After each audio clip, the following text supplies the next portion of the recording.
अभी geometric mean की कुछ और एग्जांपल्स हैं, अब वो कर लेते हैं। एग्जांपल 3.14 की स्टेटमेंट मैं अभी आपको दिखा देती हूँ। इसकी स्टेटमेंट में the logarithm of 10 values of given below, ये 10 वैल्यूज का लॉग लेके दिया गया है और आपको कहा है कि फाइंड एक्स बार फाइंड आउट करना है। लॉग में वैल्यूज डाटा दिया हुआ है, लॉग एक्स दिया हुआ है और आपने एक्स बार फाइंड आउट करना है। तो हम इसे कैसे एक्स में कन्वर्ट करते हैं, कॉलम बना लेती हूँ जो लॉग एक्स दिया हुआ है उन 10 वैल्यूज का। So first value is 1.5315। अगर आपके कैलकुलेटर का यूज नहीं आता तो वो भी आप मुझे बता देना, तो मैं आपको वो भी आप बता दूंगी। 7559 1.0414 1.6872 1.7782 1.4314 1.5798 1.6532 2304 एंड 1.8062। ये वो 10 वैल्यूज का लॉग एक्स दिया हुआ था। इसे मुझे एक्स में चेंज करना है डाटा को। तो जब भी कोई वैल्यू लॉग में दी हुई है उसका एंटी लॉग ले ले तो आपको ओरिजिनल फॉर्म में आ जाती है। तो अब मैं अगर इस कॉलम का एंटी लॉग ले लूं लॉग एक्स का, बेसिकली एंटी लॉग को कैंसिल कर देता है ना, तो इसलिए यहां पर जब मैं एंटी लॉग लूंगी इस लॉग एक्स का तो ये होगा एंटी लॉग 1.5315। ये मेरे पास एक्स की वैल्यू आ गई 34। पॉइंट्स में डेसिमल पॉइंट्स में आ रही थी तो मैंने उसे राउंड ऑफ करके लिख दिया, ठीक है। इसी तरह से जब मैंने एंटी लॉग लिया इसका 1.7559 का तो ये मेरे पास आ गया 57। इसका एंटी लॉग लिया तो 11, इसका लिया 48, इसका लिया 60, 27, 38, 45, 17 और 64। ये मेरे पास x आ गया, ठीक है। ये x समेशन x 401 आ गया। अब मैंने x बार फाइंड आउट करना था इसमें, तो simply summation x over n, summation x 401, n यहाँ पर 10 था तो ये मेरे पास आ गया 40.1 इसका आंसर। यही फाइंड आउट करना था। सो इसमें एक जो नई चीज थी इस एग्जांपल में वो ये थी कि डाटा अगर लॉग में दिया गया तो उसे x में दोबारा से कन्वर्ट कैसे किया जा सकता है। लॉग x दिया हुआ है और उसे दोबारा से आपने x में कन्वर्ट करना है, तो वो सिंपली आपके पास जो लॉग दिया हुआ जिन वैल्यूज का उनका आप एंटी लॉग ले लें तो x आ जाता है। अब जो ज्योमेट्रिक मीन का जो एक्चुअल में यूज जिन वैल्यूज पे या जहां होता है जिस सिचुएशन में, जो कि मैंने पहले भी आपको बताया था, परसेंटेज इंक्रीज और डिक्रीज के लिए हम और उसकी फिर जब आपने एवरेज फाइंड आउट करनी हो तो हम ज्योमेट्रिक मीन यूज करते हैं। जैसे अब ये नेक्स्ट एग्जांपल है, एग्जांपल 3.15 ए पार्ट। इसकी स्टेटमेंट हम देख लेते हैं। Find the average rate of increase of income if the income of a person increased by 25% during the first year and 40% during the second year। ये एक पर्सन जिसकी income first year में 25% increase हुई, second year में 40%, तो हमें average increase बताना है। अब जहां परसेंटेज इंक्रीज है यहां पे इस सिचुएशंस में हम ज्योमेट्रिक मीन यूज करते हैं।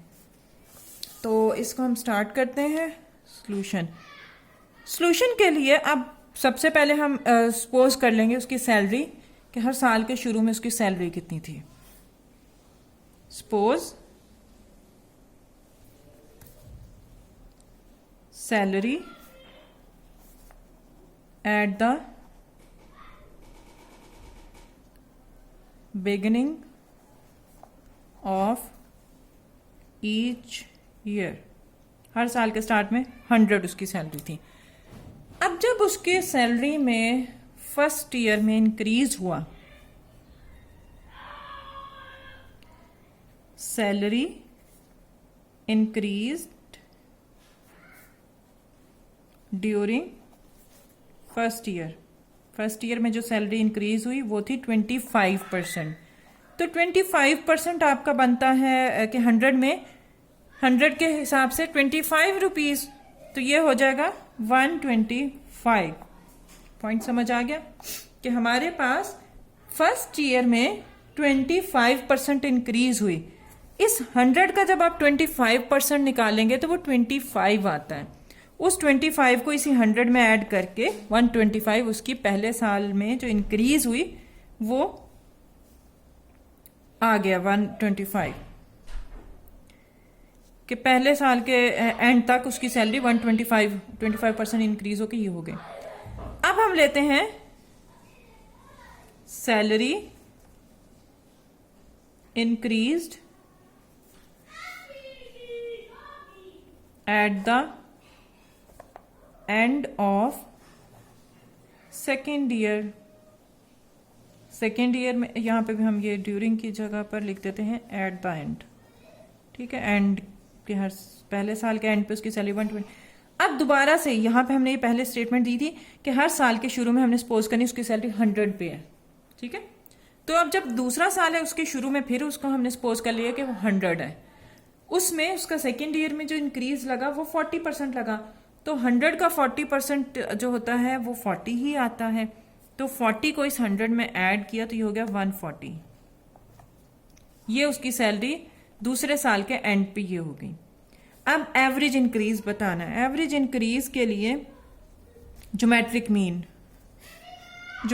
होता है product of values raise to power 1 over number of values, तो 2 वैल्यूज हैं 1/2, या फिर आप स्क्वायर रूट ले लें, ठीक है, वो अंडर रूट पे 2 आ जाएगा। दोनों तरह से आप कर सकते हैं इसको, या फिर मैं और करके लिख दूं कि इस तरह से भी आ सकता है 125 इंटू 140, और ये 2 ना भी लिखें तो ये स्क्वायर रूट ही होता है, तो इसमें लिखने की जरूरत नहीं होती है। 125 मल्टीप्लाइड बाय 140 और उसका अंडर रूट ले लें तो हमारे पास ज्योमेट्रिक में आ जाता है 132.3%। ये वो सैलरी जो उसकी इंक्रीज था एवरेज। अभी इसमें क्योंकि वो 100 हमने ऐड किया हुआ जो सपोज किया हुआ उसको हमने माइनस कर देना है। अब यहां पर हमारे पास 10 एवरेज रेट ऑफ इंक्रीज, 2 सालों में उसका एवरेज रेट ऑफ इंक्रीज क्या हो गया। इस 132.3 में से वो 100 जो सपोज किया हुआ था वो माइनस कर दें तो आ गया 32.3% उसकी सैलरी इंक्रीज हुई है। इन 2 सालों के एवरेज निकाल दिया हमने, ये आंसर आ गया। सो ये इस तरह की सिचुएशन में हम ज्योमेट्रिक मीन यूज करते हैं। अब इसी तरह से से थोड़ी सी रिलेटेड एक और एग्जांपल है, एग्जांपल 3.15, इसका बी पार्ट है। स्टेटमेंट देख लेते हैं। A man gets a rise of 10% in salary at the end of his first year of service, कि उसके पहले साल में 10% इंक्रीज हुआ and further rises of 20% and 25% at the end of second and third year respectively. So यहां पर आपके पास 20% और 25% सेकेंड और थर्ड ईयर के उसमें एंड पे सैलरी का इंक्रीज आ गया। सो मीन्स के 3 ईयर्स की इंक्रीज है, फर्स्ट ईयर में 10%, सेकेंड में 20 और थर्ड में 25%। The rise in each year being calculated on his salary at the beginning of the year, जो राइज था वो बिगिनिंग पे कैलकुलेट करते।